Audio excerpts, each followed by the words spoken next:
So before I get to how to get there, let's do something that I really find fun, which is to demystify some myths.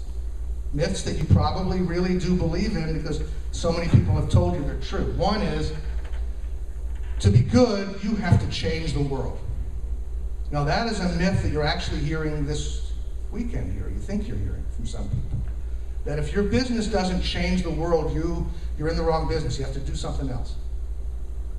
But I sustain that if your business is honest, and if your business is sustainable, and if you're doing something for somebody, you're doing good.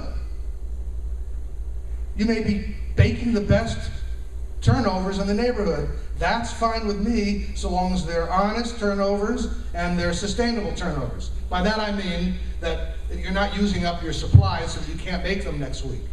You're not poisoning your clients. That's a good business. You're doing good for the world. You don't have to be a nonprofit.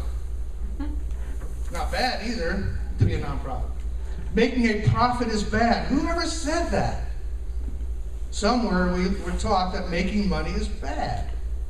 Well, you can't operate a business unless you make a profit, right? Even a nonprofit has to make a profit. In other words, you have to take in more, you have to create more value than it's costing you. Okay? Somewhere, and I know exactly where, we're taught that competition is a virus. So I'm going to tell him to his face one of these days, competition is fun. There's nothing wrong with competition. Some people actually like it. You don't have to hurt anybody if you're competing with them.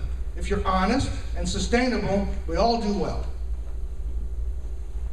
A lot of people wake up in the morning raring to go because they're competing with something and somebody. That's okay with me. That's the world, it's the real world that we live in.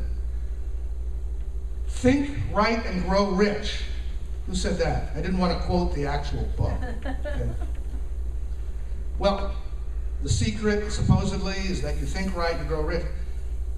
But if you don't act, what good does the thinking do?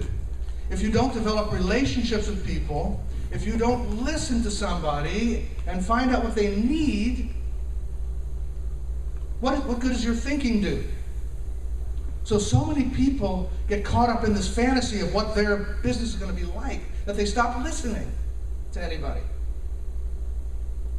We call that founderitis in the investment world. So you have to think right, yes, and you also have to act right.